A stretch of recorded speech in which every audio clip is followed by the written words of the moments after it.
சாதாரண கூழான் கற்கள் பெரிய ஒரு எதிரியை மேற்கொள்ள தாவீதுக்கு உதவியது.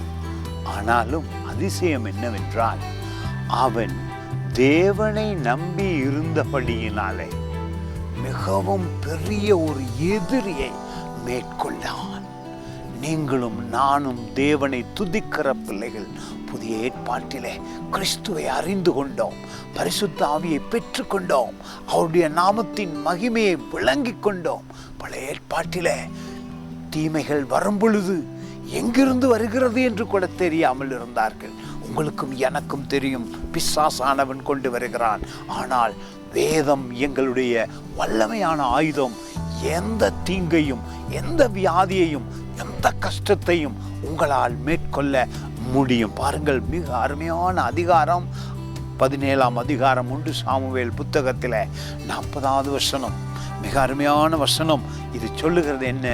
அந்த நாளிலே தாவீது பயன்படுத்தின கற்கள், அவன் தேவனை அறிந்திருந்தான், அவைகளை கொண்டே மேற்கொண்டானே. இன்று உங்களுக்கும் எனக்கும் வேதம் இருக்கிறது, ஆவியின் வல்லமை இருக்கிறது, அதிசயமாக உங்களுக்கு மேற்கொள்ள முடியும். பாருங்கள், சொல்லுகிறது, தன் தடியை கையிலே பிடித்து கொண்டு ஆற்றில் இருக்கிற 5 கூழாங்கற்களை தெரிந்து எடுத்து அவைகளை மேய்ப்பருக்குரிய தன்னுடைய ஆடை பையிலே போட்டு தன் கவனை தன் கையிலே பிடித்து கொண்டு அந்த பெலிஸ்தியனிடையிலே போனான். மிக அருமையாயிருக்கிறது.